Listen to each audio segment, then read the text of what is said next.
Donc, je vais commencer la conférence avec Lucille.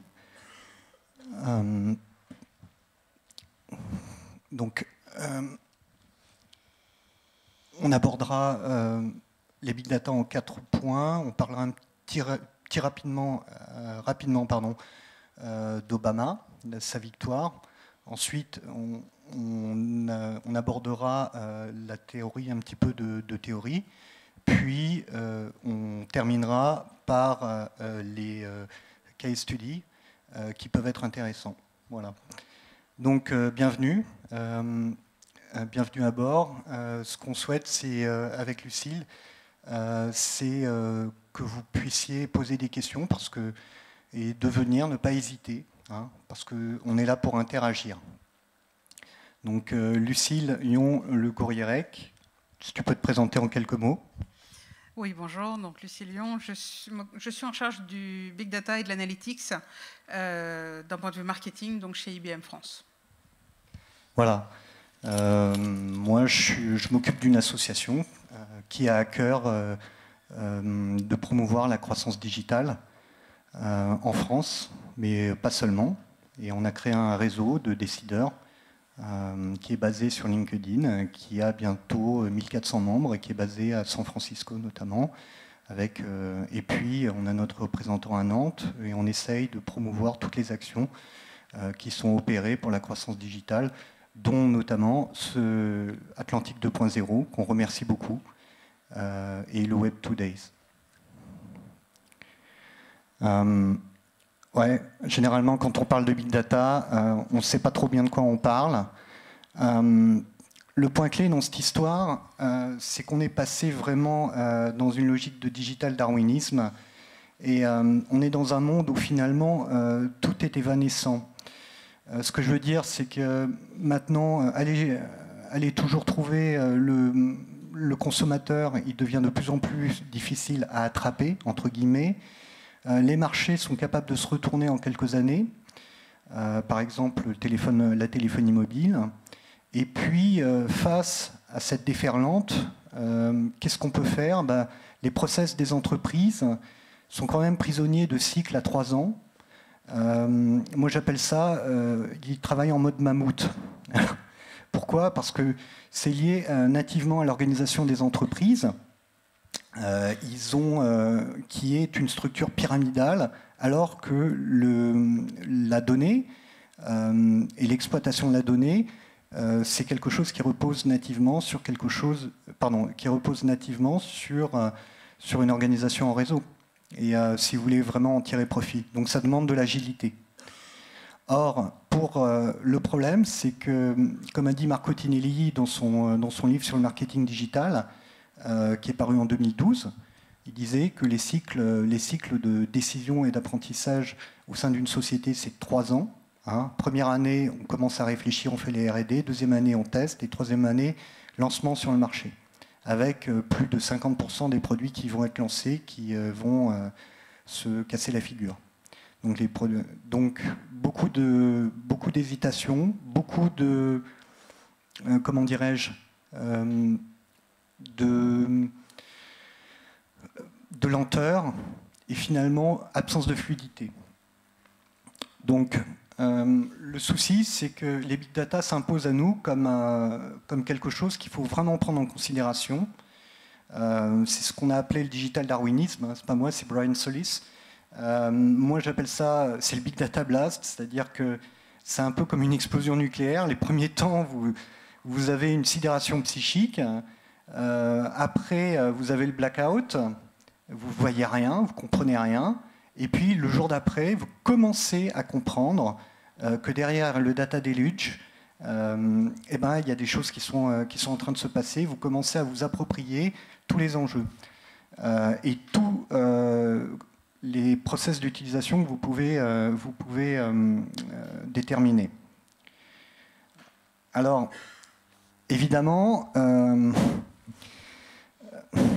comment dire, on est dans une phase, je ne sais pas si vous connaissez le cycle de hype de Gartner, ça vous dit quelque chose? Vous savez, c'est dans l'adoption, la courbe d'adoption des nouvelles technologies. Je crois que c'est Rogers à la base qui avait inventé ça dans les années 60 et ça a été repris par Gartner où ils ont dit bon ben actuellement il y a un pic d'espérance maximisé, voilà, c'est le pic de inflated expectation et il y a une autre phase où on va se retrouver un petit peu dans le truth of delusionment. C'est-à-dire qu'on va être dans la désillusion et enfin on va aller vers l'adoption. Qu'est-ce que je veux dire par là? C'est qu'actuellement les big data c'est un peu un buzz. Il y a un mot qui fait buzz et il faut savoir s'en affranchir. J'essaye d'être rapide parce que le temps passe, mais c'est vrai que vous remarquerez que actuellement les big data, on parle beaucoup de ça, on associe le mot big data et sexe, je ne sais pas pourquoi. Et il y en a dernièrement, un Américain avait dit que c'est comme les big data, c'est comme le sexe avec les adolescents. Ils en parlent beaucoup, mais ils ne le font pas beaucoup. Donc ici, on va essayer de passer à l'action. Voilà. Donc je passe très rapidement sur Obama. Le point clé dans cette histoire, c'est en fait, je me suis intéressé à ça. J'ai pu constater qu'il y avait eu, je ne sais pas si on voit bien, il y avait eu des problèmes. En fait, sur les sondages agrégés, on se rendait compte que c'est uniquement au dernier moment qu'Obama a vraiment franchi les lignes et a été supérieur à Mitt Romney. Et en fait, une théorie que je développe à partir des papiers que j'ai lus dans le MIT, c'est que la victoire d'Obama, elle a été induite par l'utilisation massive des big data. Comment? Ben, c'est tout simple. C'est juste une question de micro-targeting, de nano-marketing. En fait, on va mixer des données qui sont issues de l'open data, des données des social media avec des sondages, des groupes d'études. Et à partir de ça, on réexploite ça et ils étaient capables d'aller faire du porte-à-porte. Je ne sais pas si vous avez entendu parler de ça lors de l'élection d'Obama, il y a 2 ans. Ils sont allés faire du porte-à-porte en posant les bonnes questions aux bonnes personnes et qui étaient susceptibles de changer d'opinion. Donc on peut dire que ça a été la consécration des big data, ça a été l'élection d'Obama. Alors je ne sais pas, voilà. Donc on peut dire que ça a été vraiment quelque chose de disruptif. Donc en fait, le problème des big data, il se pose comme une solution par rapport à toute cette culture des silos qui peut exister avec l'informatique en entreprise. C'est-à-dire qu'en entreprise, vous avez différents types de données qui sont connectées ou pas connectées, qui sont en dehors de l'entreprise ou pas, qui aussi concernent les clients ou bien les prospects.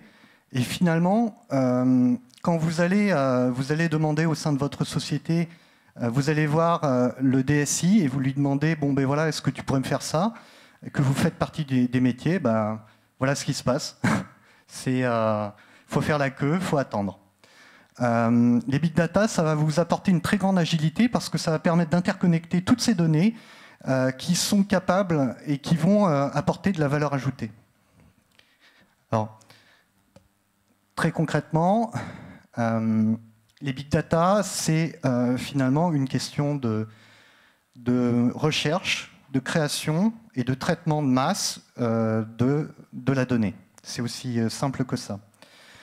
Donc du coup, la donnée va être au centre de la création de la création de valeur au sein des entreprises, puisque ça va nous permettre de découvrir plein de choses.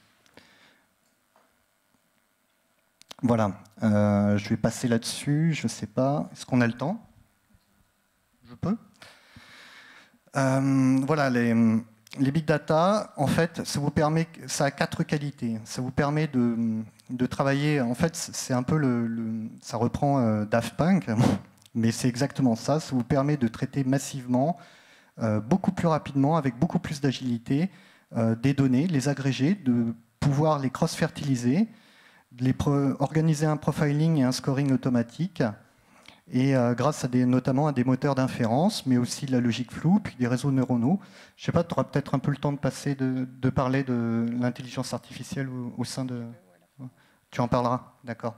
Ils ont un super truc là-bas.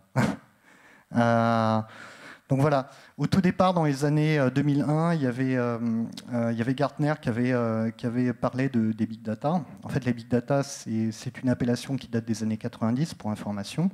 D'ailleurs, même plus, hein, je crois que c'est... Au tout début, on en avait parlé dans les années 70, je ne sais plus. Il faudrait que je vois ça. Mais ce qui est important, c'est qu'on était passé d'une logique de volume, vélocité et variété, voilà, en 2001, dans l'étude de Gartner, qui ne s'appelait pas Gartner d'ailleurs à l'époque, vers une logique, on a ajouté de valorisation et de véracité des données. Et là, c'était en 2013. Et puis nous, on est en train de travailler sur une logique qui est de rajouter 6 V. Évidemment, la vélocité, la variété, le volume, la valorisation, mais en plus, voilà, la visualisation, c'est ce qu'on appelle le data vise, qui est très très importante, qui est d'ailleurs un des cœurs d'utilisation de la donnée. Hein. Donc, voilà. On va passer ça. Social graph. Oui, ce qui est important pour vous, c'est de comprendre que Google, les GAFA, Google, Facebook, Amazon et compagnie, ce qui est très intéressant, c'est qu'ils sont en train de croiser plusieurs données qui vont devenir très très importantes dans les années à venir. C'est le croisement des données sociales et le croisement des données sociales avec les données d'intérêt.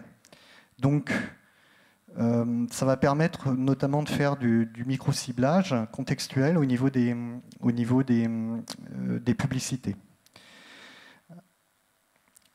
Concernant la pyramide de création de valeur au sein d'une entreprise, on peut dire que classiquement, les big data vont intervenir depuis la business intelligence jusqu'aux ventes, en passant naturellement par tous les services qui peuvent être concernés. Je pense notamment au marketing et la communication, puisque ça va nous permettre d'augmenter le viral social loop, comment on pourrait traduire, je ne me rappelle jamais. En fait, ça va vous permettre d'augmenter la fréquentation en exploitant tout ce qui est social au sein de votre entreprise, de l'écosystème de votre entreprise pour vendre et pour faire parler de votre produit ou bien de votre marque. Évidemment, le CRM va être complètement impacté par le big data puisqu'on va passer d'une logique de PRM, de prospect management. En fait, le CRM était dans des logiques de silo. On est en train de passer à un CRM augmenté qui va aller depuis, comment dire, excusez-moi, je suis intimidé, qui va aller depuis la gestion des prospects jusque dans la gestion des clients, et puis vont utiliser les clients existants comme moteur de recommandation pour avoir encore plus de prospects. Par ailleurs, évidemment, pour les ventes, ça va permettre d'augmenter le taux de conversion. Voilà. Donc, au niveau des opportunités, c'est Lucille qui va en parler, mais ça touche énormément de domaines. Et voilà, Lucille, à toi. Donc je prends la main. Plutôt que revenir sur des cas d'usage du big data dans le domaine du marketing, parce qu'on en a déjà parlé, j'ai entendu juste avant qu'il y a déjà eu un certain nombre de cas qui ont été évoqués, je pense que depuis ce matin, vous en avez déjà eu pléthore aussi. J'ai plutôt essayé de choisir des cas justement d'utilisation du big data en dehors de ces utilisations marketing-là, à quelques exceptions près, pour justement essayer d'ouvrir un petit peu les spectres et les expériences qui pouvaient être réalisées. Donc là, on a quand même une petite partie de marketing. Il y a assez peu d'exemples français. C'est aussi pour ça, ils sont déjà largement couverts dans la presse. Non pas qu'on ne fasse pas de big data en France, je vous rassure. Mais ils sont déjà bien couverts. Donc là, on a cet exemple-là de cette banque au Brésil qui utilise véritablement le big data pour avoir une vue. On appelle ça, maintenant, on n'appelle même plus ça une vue à 360. On commence même à parler d'une vue à 365 degrés. C'est-à-dire qu'on est sur du 360 degrés plus du temps réel. Donc on fait encore un petit peu plus le tour. C'est véritablement donner la capacité aux interlocuteurs commerciaux qui sont face à leurs clients sous quelque biais que ce soit sur le web, en direct ou quoi que ce soit, véritablement de pousser la bonne offre au bon moment à la personne qu'ils ont en face de vous, par rapport à son historique et par rapport au projet qu'il peut avoir envisagé. Là, on est justement sur une utilisation du big data dans un environnement de production pur et dur, puisqu'on parle de champs pétrolifères, et où on utilise véritablement toutes les datas qui peuvent être issues issues de la planète, je dirais, tout simplement, que ce soit des données économiques, que ce soit des données géologiques, des données météorologiques, et bien entendu également des données financières, c'est-à-dire à quel moment est-ce que c'est intéressant aussi de pousser la production, c'est-à-dire en fonction du cours du baril, pour pouvoir justement véritablement optimiser les ressources et les marges en finale. Donc on a cet exemple-là. Je suis désolée, je n'ai pas du tout le temps de les traduire en français, mais on est véritablement sur le big data nous donne véritablement la possibilité d'accompagner les clients pour pouvoir aller sortir des sentiers battus, non pas des chantiers, des sentiers battus et réussir à créer de la valeur là où jusqu'à maintenant on n'arrivait pas à en sortir. Lucille, juste une chose, combien de temps ça peut prendre par exemple un tel projet et ça a engagé combien au niveau technique, ça a engagé quoi au niveau machine Alors, au niveau machine, de plus en plus, en fait, on fonctionne sur des développements de solutions en mode cloud, justement pour avoir la capacité à pouvoir monter en puissance au fur et à mesure. Tout simplement parce que, justement, ça permet de déployer extrêmement rapidement et de partir éventuellement sur un petit projet et de pouvoir l'étendre au fur et à mesure. Ça nous donne vraiment une scalabilité qui est extrêmement importante dans le cas de ces projets-là. Et un projet comme ça met combien de temps à s'implémenter ? On a cette évolution, donc il y a véritablement un nombre de projets sur lesquels, je dirais au bout de 6 mois, on commence véritablement à avoir une architecture, une structure qui est véritablement en place, et après, généralement, on continue à le faire évoluer au fur et à mesure du temps. Donc c'est un petit peu difficile de dire il y a un début de projet et un fin de projet. C'est vraiment sur du long terme, parce que justement, une des forces du big data, ça va être de pouvoir aller découvrir des choses au fur et à mesure. On n'est pas sur un périmètre défini. On peut véritablement découvrir des insights au fur et à mesure et pouvoir améliorer encore les performances au fur et à mesure. C'est notamment, tout à l'heure, tu parlais d'intelligence artificielle. C'est là qu'interviennent justement toutes les capacités d'informatique cognitive, notamment, où on est dans un système d'auto-apprentissage, et donc pour pouvoir développer encore et encore les capacités des solutions. Donc c'est ce qu'on appelle le machine learning, c'est ça ? Exactement.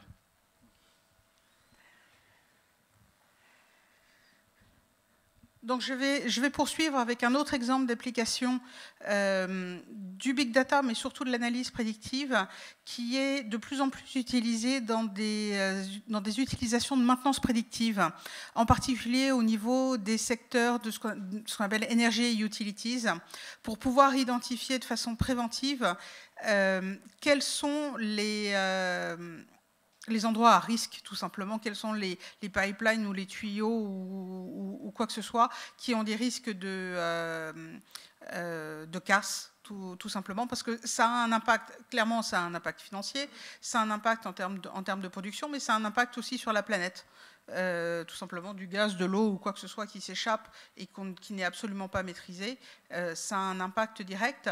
Et c'est quelque chose qui intéresse aussi énormément les villes, parce que ça leur permet d'anticiper aussi au niveau de la gestion qu'ils ont des villes, et pour pouvoir programmer de façon beaucoup plus efficace les travaux dans des endroits donnés pour pouvoir faciliter la circulation. À ce titre-là, il y a un exemple notamment, c'était la ville de Toulouse qui a utilisé qui a fait une analyse de ses réseaux sociaux sur une période assez longue, pour pouvoir justement déterminer de façon proactive quels étaient les endroits, quels étaient les, pas les endroits, mais quelles étaient les réactions de la population par rapport à des facteurs donnés, notamment au niveau justement des problèmes qu'il pouvait y avoir au niveau de la circulation ou des travaux ou des choses comme ça. Et justement de pouvoir mettre en place ce système d'écoute pour pouvoir réagir de façon beaucoup plus proactive et être beaucoup plus à l'écoute des citoyens.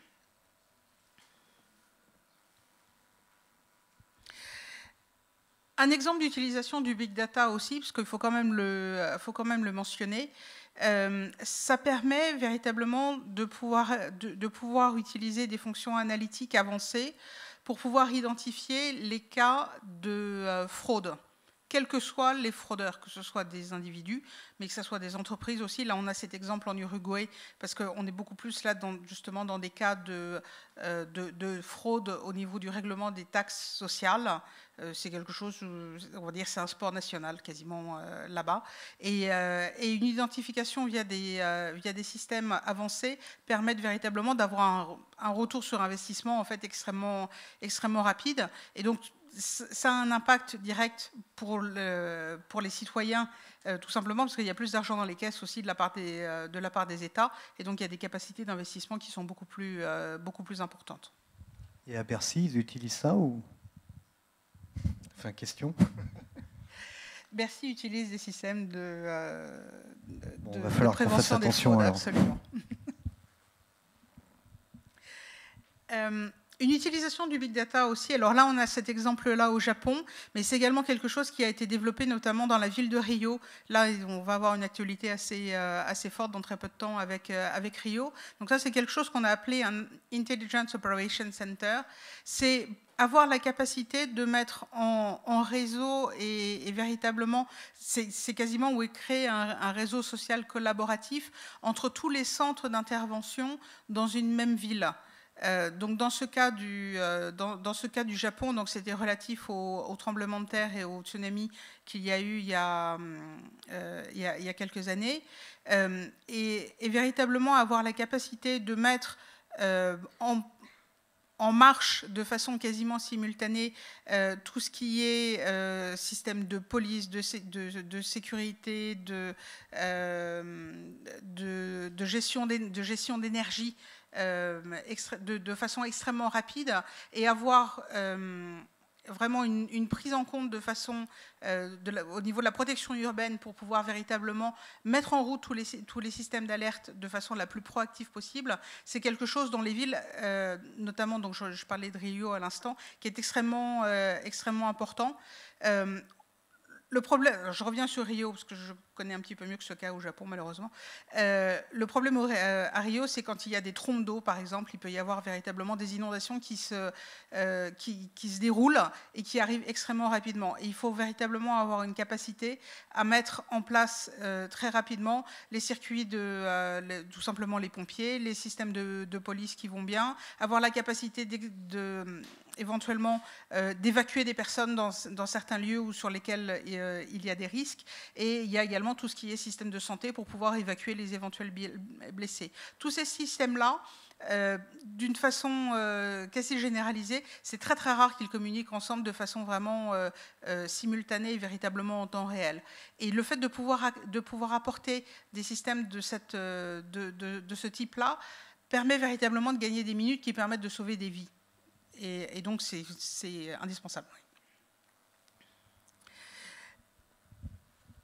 Le big data, ça peut permettre aussi d'avoir... On a également des utilisations du big data dans le domaine de l'éducation, y compris au niveau des plus jeunes, véritablement au niveau des jeunes enfants. Alors, je ne sais pas s'il y a des personnes de l'éducation nationale dans le coin, mais il y a véritablement une volonté au niveau de la France de franchir le pas, justement, de l'éducation vers le numérique. Ça, c'est un type d'utilisation qui est déjà implémenté dans un certain nombre de pays. Pas seulement les États-Unis d'ailleurs, on le retrouve de plus en plus rapidement. Et c'est clair que de toute façon, les enfants ont une appétence pour tout ce qui est digital, il n'y a pas besoin de la démontrer, elle est claire. Et par les systèmes big data, justement, on a une capacité à pouvoir récupérer des datas qui viennent véritablement de sources tellement diverses et pouvoir identifier et pouvoir véritablement anticiper sur des failles qu'il peut y avoir au niveau de l'acquisition de connaissances de la part des plus jeunes.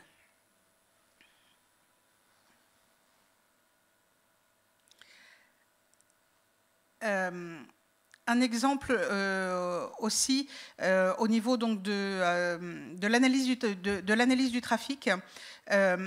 Donc là, cet exemple est aux États-Unis, on en a d'autres aussi en Europe sur le même principe. C'est utiliser la capacité à pouvoir intégrer des données, par exemple des données de type open data, qui sont des données de circulation, mais les intégrer également avec des données de météorologie, avec des données spécifiques par rapport à une actualité précise, simplement il y a une grève ou quoi que ce soit, et également des données, par exemple, issues de la SNCF ou d'autres circuits de transport urbain, pour pouvoir véritablement apporter aux personnes, donc là on parle d'un périphérique, apporter un véritable service par rapport à leur capacité à pouvoir se rendre dans un endroit donné le plus rapidement possible et de la façon la plus adéquate possible. Je crois qu'en outre, il y a un travail qui est fait par Orange, il me semble, dans une ville pilote, où ils ont fait, à partir d'une étude sur le réseau, ils ont pu optimiser le réseau des transports en commun. Alors spécifiquement, il y a une expérience, enfin c'est même plus une expérience, parce que là c'est vraiment en mode live maintenant, à Lyon.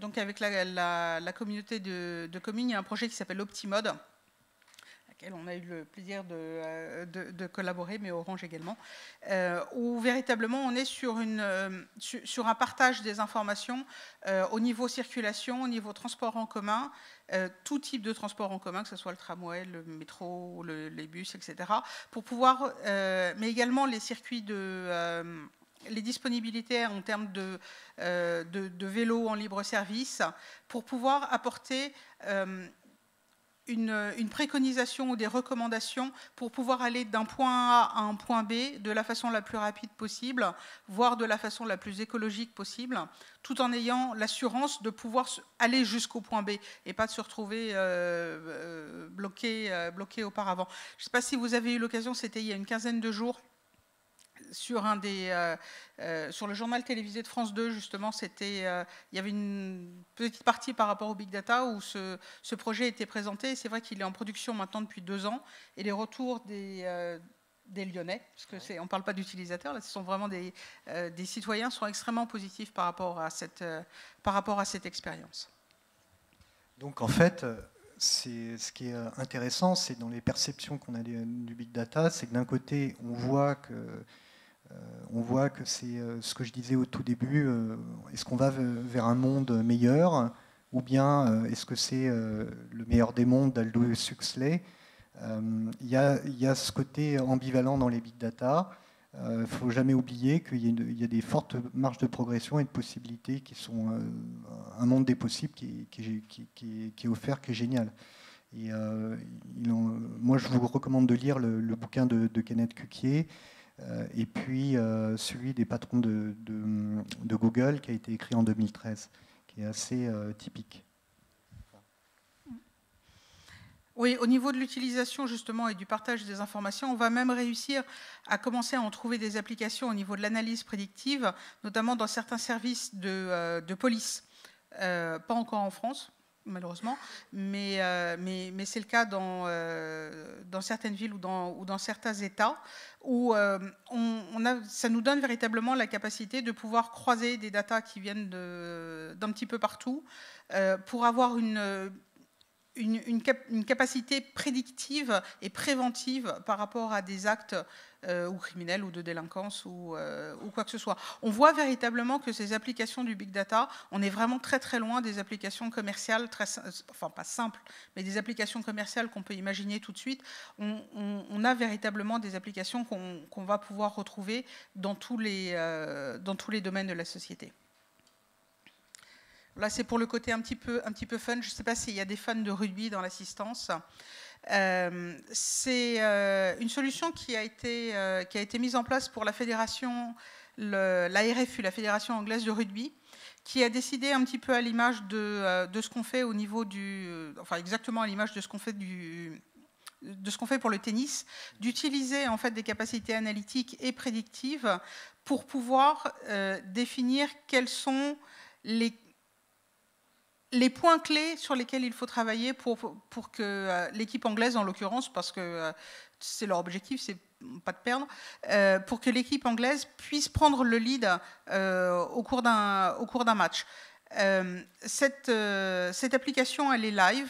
C'est-à-dire, vous allez sur le site de la RFU, à partir du moment où il y a un match, vous voyez la solution qui tourne et qui est disponible en accès direct pour tout le monde, et même de façon beaucoup plus française, on va dire. Donc il y a Roland Garros qui se déroule actuellement. En allant sur le site rolandgarros.com, quand vous allez en fait dans les différents tableaux de bord, vous avez une fonctionnalité qui s'appelle le Slam Tracker, qui véritablement justement est cette capacité de pouvoir mettre en musique toutes les datas, tous les scores, mais également tout ce qui fait la substantifique moelle d'un score, pour pouvoir en déterminer des orientations, des prédictions, et non pas prédire quel va être le vainqueur de tel ou tel match, parce que là on s'oppose un tout petit peu aux organismes de paris, mais véritablement de pouvoir déterminer, ok, ce joueur-là, s'il veut prendre la main, voilà les points sur lesquels il doit pouvoir travailler. Donc c'est la raison pour laquelle les clés du match ne sont pas disponibles avant le match, mais seulement au moment du début du match. Donc vous avez encore quelques jours, je vous invite à découvrir ça. C'est assez amusant, ça permet véritablement d'avoir une vision différente en fait du jeu. On va parler un tout petit peu de retail, mais on est véritablement très proche en fait des applications qui vous ont été présentées juste avant. Donc, je vais vraiment passer vite sur ce sujet-là.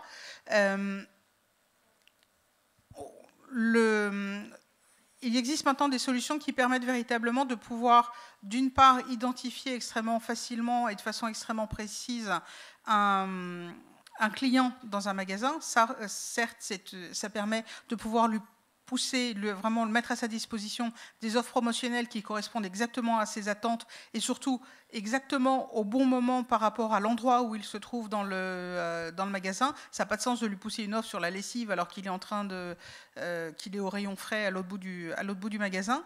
Mais ça a également une autre application qui est extrêmement intéressante là pour le retailer, pour le magasin en lui-même, et d'une façon totalement anonymisée, parce que là, ça ne nécessite pas d'avoir identifié la personne qui est en possession du smartphone. On a juste besoin en fait du signal, qu'il y ait un signal qui soit émis, sans avoir besoin de savoir qui est derrière.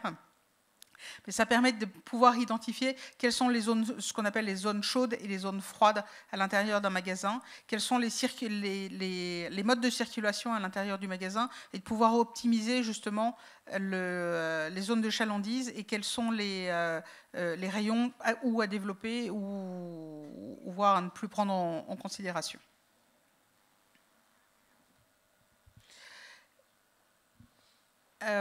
Un des derniers exemples, je suis sur l'avant-dernier, donc là c'est une compagnie aérienne au Canada qui a utilisé justement cette capacité de pouvoir mixer des informations de sources extrêmement diverses pour pouvoir optimiser tout simplement la quantité de fuel qu'ils avaient besoin de kérosène, excusez-moi, qu'ils avaient besoin d'embarquer dans les avions, en prenant en compte les données météo, mais également tout un autre ensemble de types de données pour pouvoir véritablement optimiser, parce que ça a un impact direct, c'est que s'ils prennent moins de kérosène, ils sont moins lourds et donc en final ils coûtent moins cher et ils sont plus sûrs en plus d'arriver à temps. Donc c'est une des applications. Là, on est plus dans des applications dans des domaines de production ou de logistique, et on sort justement des applications traditionnelles qu'on peut envisager. Et enfin, juste pour terminer, je trouve que cet exemple-là est particulièrement intéressant. Je finirai véritablement par celui-là. Il y a donc une société aux États-Unis qui s'est fait une spécialité, donc c'est un cabinet de conseil auprès de sociétés de transport. Et en fait, ils ont pris en compte des données qui viennent de sources absolument variées et sur des formats absolument variés pour pouvoir déterminer quels sont les risques qui sont associés à un conducteur dans le cadre d'un trajet. Et ça a eu pour effet déjà de réduire le nombre d'accidents potentiels. Quand on voit la taille du territoire américain, un conducteur qui traverse, déjà ça lui prend du temps, mais il y a un vrai risque réel par rapport à ce type de trajet. Donc on voit l'impact immédiat qui est le fait de réduire le nombre d'accidents, et directement, les sociétés de transport étaient bien évidemment intéressées. Mais ça a un impact aussi, ne serait-ce tout simplement qu'au niveau de la fidélisation des conducteurs par rapport à leur société. C'est que derrière, ils savaient qu'il y avait une solution qui permettait d'identifier que oui, ils avaient des facteurs de risque par rapport à des accidents, que potentiellement ils pouvaient mettre leur vie en danger. Et ça a vraiment eu un impact qui a été clairement mesuré au niveau de la capacité de ces conducteurs à dire je me sens plus en sécurité parce que je sais qu'au moment où j'atteindrai la ligne rouge en termes de fatigue ou quoi que ce soit, il y aura des alertes qui seront identifiées. Petite question, est-ce que les big data, c'est uniquement pour les grandes entreprises? C'est pas uniquement pour les grandes entreprises. Là, quand on voit l'exemple de cette société-là, on est véritablement dans une taille extrêmement raisonnable de société. Les solutions maintenant, en plus, sont disponibles sous de tels formats, on n'a pas forcément besoin d'investir dans une machine absolument énorme, mirobolante. Le fait de pouvoir quasiment tout démarrer en mode cloud, ça permet véritablement d'avoir une évolutivité et de pouvoir démarrer et se développer progressivement. Un petit mythe à briser aussi, vous avez tous entendu parler de data scientist, etc. L'un des points sur lesquels je veux vraiment insister, c'est que les big data, vous n'avez pas besoin forcément d'avoir une culture technologique trop forte, puisque d'une part, soit vous êtes une grande entreprise ou une ETI, et à ce moment-là, c'est un ensemble de personnes qui sont concernées, qui vous ferez appel à une société qui va s'occuper de répondre à vos questions et qui va vous aider. Soit vous êtes une PME ou voire une micro-entreprise et vous pouvez bénéficier des big data en mode cloud. Ce qui est vraiment intéressant, c'est que contrairement à ce qu'on dit, il ne faut pas avoir fait des études scientifiques pour bénéficier des big data, puisque ce qui est vraiment génial, c'est que des gens qui ne sont pas spécialisés, en 3 jours, ils sont formés. C'est très intuitif. Je pense notamment aux applications de BI. Vous pouvez très rapidement rentrer dans le dur. Vous pouvez...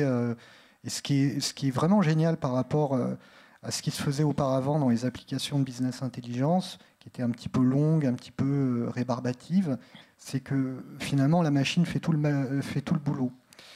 Alors après, les big data, soyons clairs, ça vous permet de repérer comment on appelle ça ?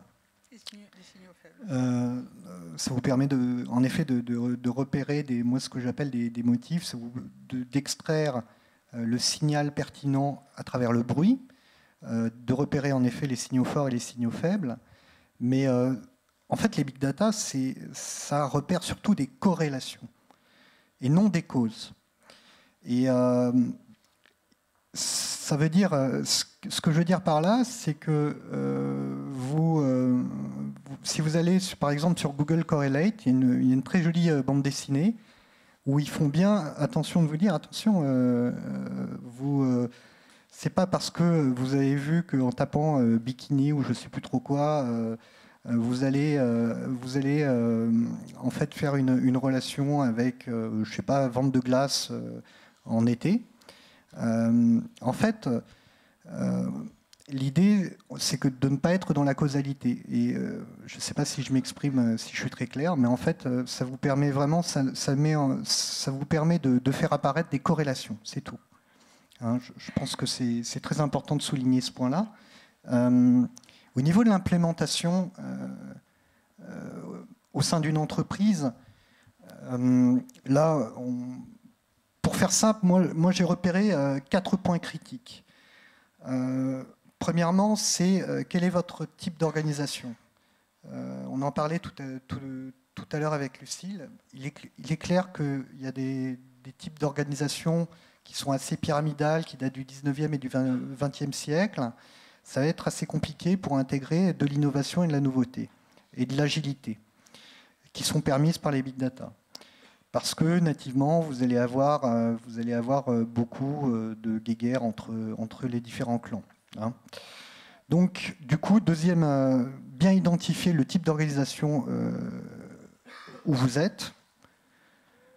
Deuxième élément, c'est trouver le sponsor et nommer ce que j'appelle le data champion au sein de votre organisation. Alors, qu'est-ce qu'on dit au niveau du sponsor? C'est celui qui est, par exemple, dans une entreprise, dans une grosse entreprise, comme qui est voilà, une grosse structure qui est de type pyramidal.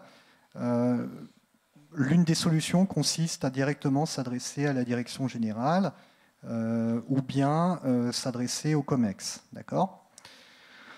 Ensuite, une fois que vous avez réussi à créer un consensus, vous pouvez essayer l'idéal, c'est de faire venir quelqu'un qui soit inconditionnel, de nommer soit le faire monter en compétence en interne pour qu'il devienne le data champion et qu'il soit transverse entre les différents métiers et les différents services, soit vous pouvez faire appel à quelqu'un d'extérieur. Enfin, une fois que vous avez réussi à surmonter ce problème organisationnel, là, vous pouvez aller très rapidement dans la fixation des objectifs et des métriques clés qui, avec le resizing, avec le calibrage, le paramétrage de la solution que vous choisirez. Donc typiquement, si vous êtes une petite structure, vous allez être à fond dans le cloud. Si vous êtes une grosse structure, peut-être que vous pourrez carrément avoir votre propre système de big data en interne. Donc, je laisse la parole à Lucille. Là, j'ai vraiment voulu résumer de façon extrêmement synthétique ce qui est pour nous les 3 éléments clés au niveau de la construction d'un système de type Big Data. C'est-à-dire qu'il faut tout de suite se garder la possibilité d'évoluer. C'est-à-dire que c'est, entre guillemets, j'aurais tendance à dire, il faut ouvrir les chakras. Il faut vraiment élargir le spectre. Faut véritablement pas se figer sur qu'est-ce qu'on va chercher, qu'est-ce qu'on veut réussir à trouver. C'est au fur et à mesure, en fait, on va se rendre compte qu'on va réussir à trouver des corrélations par rapport à des signaux qu'on n'avait même pas envisagés précédemment, et justement pouvoir développer des nouvelles offres ou des nouvelles approches par rapport à ce qui sera découvert au fur et à mesure.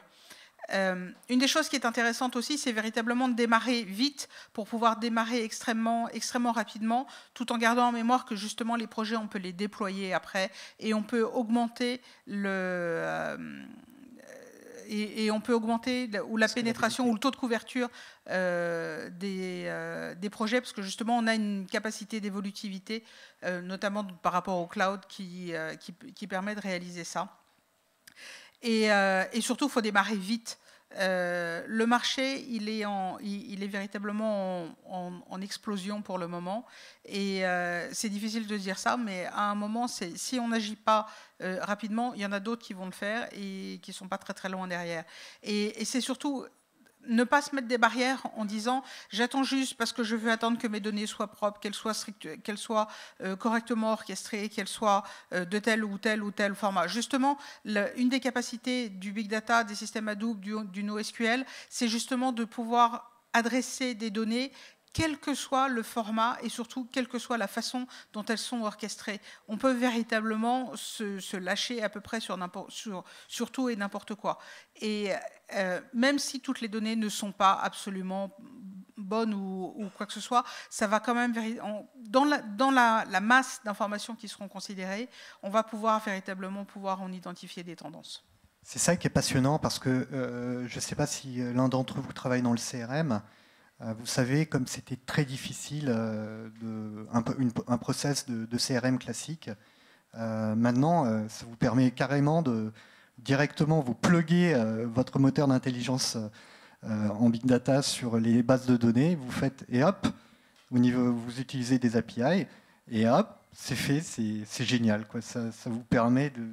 C'est ça qui est extraordinaire. C'est là où tout le monde vous vend la difficulté, la complexité par rapport au big data, au contraire, c'est quelque chose d'agile, de simple et de léger. Et vraiment, c'est sur ce point-là sur lequel je voudrais vraiment insister, puisque de mon point de vue, et je pense que Lucille sera d'accord aussi, c'est vraiment une opportunité. Maintenant, par rapport à toutes les paranoïas qui peuvent se faire jour, et je les comprends tout à fait, c'est vrai que finalement, on est comme dans toute innovation technologique. On peut en tirer le meilleur comme le pire.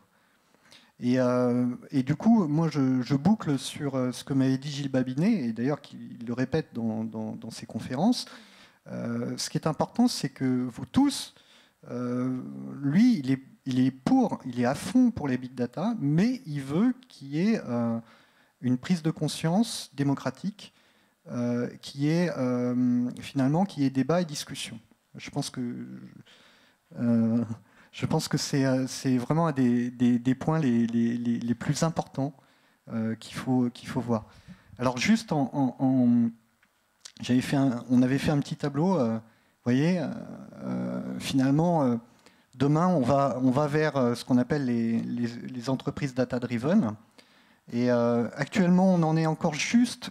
Les dernières données de Gartner disent qu'il y a encore 5 ans de travail pour intégrer au niveau des directions d'entreprise la notion de big data. Donc évidemment, avec le first mover advantage, il est très clair que c'est les premiers qui gagneront, qui rafleront la mise. Parce que les big data, ça vous permet de beaucoup mieux, d'être moins invasif dans les messages publicitaires que vous pouvez opérer notamment. D'être beaucoup plus précis, moins invasif, moins interruptif. Actuellement, on est plus dans le web 2.0, je dirais. C'est ce qu'on appelle le dilemme Spangero ou Lego, c'est-à-dire que les gens acceptent ou pas les sociétés comprennent qu'elles n'ont plus le monopole des médias, et elles sont sommées de discuter. Il y en a qui comprennent, comme Lego. Il y en a d'autres, ça se finit en accident industriel. Eh ben, moi, je voudrais terminer sur une petite note d'espoir en disant que en France, on a vraiment des gens qui sont très très bien placés, comme je pense la réussite de Criteo, de Jean-Baptiste de Ruel. Voilà, on va vers ça. Ce que Kenneth Key appelle la mise en données du monde, la data mass, qui va nous permettre finalement, c'est une vague, soit on se la prend, on fait la politique de l'autruche, et on peut très bien décider de se la prendre dans la figure, ou bien on surfe dessus. Et je pense qu'avec Lucille, c'est sur ce sujet qu'on voudrait terminer. Autre point, nous sommes 17 contributeurs. Oui, il faut peut-être qu'on fasse un peu de publicité. Voilà, je suis très fier. En fait, on est 17 contributeurs, dont Data Publica, IBM et d'autres sociétés, où on va écrire un bouquin qui est terminé d'écrire et qui paraîtra au mois de septembre, qui s'appellera probablement Tout savoir sur les big data. Alors, moi, j'aurais bien aimé que vous posiez des questions, parce que on est quand même dans l'interaction, et On est là surtout pour vous écouter et interagir avec vous.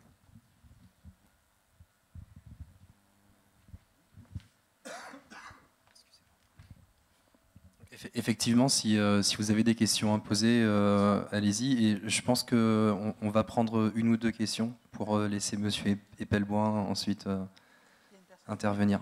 Vous avez un micro en bas ou pas? Non?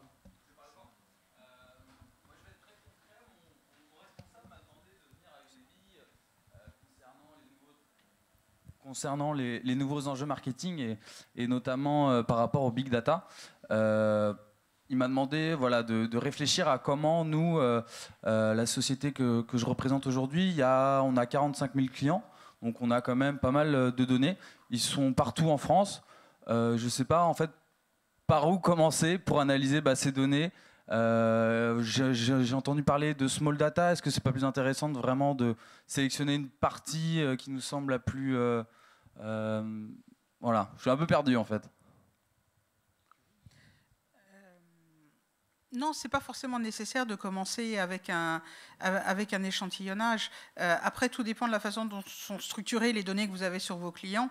Et surtout, ne pas négliger le fait que vos clients, la plupart du temps, sont certainement présents sur les réseaux sociaux, dans l'environnement externe. C'est-à-dire ne pas se contenter en fait, de se concentrer sur les données que l'on a en interne, même si très souvent, sincèrement, en plus, on ne les utilise pas dans leur intégralité, mais ne pas hésiter aussi à tirer parti en fait, de ce qui peut être accessible à l'extérieur pour venir enrichir cette connaissance que l'on peut avoir par rapport aux clients. L'autre point, peut-être, c'est de vous dire que, en fait, il ne faut vraiment pas vous embêter. En fait, il suffira juste de plugger les différentes sources de données et ce sera mixé en cloud, enfin en mode API, avec des API, et hop, ce sera OK. Hop. Alors, le sujet qui est très intéressant, c'est que ça vous permette notamment d'identifier des segments de marché qui étaient cachés. Parce que vous savez qu'en mode BI et en mode CRM, généralement la réponse est dans la question. Et si vous avez posé des questions sur une base de données, une vieille base de données des années 90, ben en fait, votre base de données, elle ne fera que archiver des réponses qu'à ces questions. Et ce qu'il y a de génial, c'est que là, ça va faire, vous allez pouvoir croiser des données et en fait, ça va vous livrer des corrélations qui sont intéressantes. Voilà. Une autre question peut-être? Ou une réaction, hein. On est pour le débat. Bon, n'hésitez pas à poser une dernière question. Donc vous parliez des réseaux sociaux justement pour les clients, enfin réseaux sociaux et les données web. Mais ces données, il va bien falloir les rentrer ou ça calcule tout seul, on va dire. Ça va les chercher tout seul. Non, il y a véritablement la possibilité d'utiliser ce qu'on appelle de l'analyse à la volée, c'est-à-dire on va récupérer les infos publiques qu'il y a sur les réseaux sociaux. L'idée, c'est pas d'aller chercher les messages privés qui sont dans les fils de discussion Twitter ou Facebook. C'est véritablement les infos publiques qu'il peut y avoir sur des blogs, sur des forums, sur des fils d'actualité ou quoi que ce soit, et véritablement en faire de l'analyse à la volée, c'est-à-dire qu'on en sort directement le contenu intéressant et on va le linker de façon la plus rapide possible pour venir enrichir justement cette connaissance client que vous pouvez avoir. Donc ça veut justement, l'idée derrière, c'est ça ne va pas nécessiter que vous ayez 3 data centers pour pouvoir stocker toutes les infos, parce que justement vous ne récupérez que ce qui vous intéresse. Les infos des 99% de personnes qui s'expriment sur la toile, donc vous n'avez rien à faire, c'est pas la peine de les stocker. On va juste prendre, en fait, on va juste considérer la portion qui va vous intéresser. Mais il y a bien une personne qui doit faire ce travail. C'est pas un logiciel qui va chercher tout seul. On paramètre la solution pour qu'elle puisse faire l'analyse en temps réel, mais il n'y a pas une personne qui passe son temps derrière son écran à pouvoir dire oui je prends, non je prends pas. C'est véritablement, on définit les critères par rapport à ce qui est recherché et après c'est fait en analyse à la volée. Merci. Merci.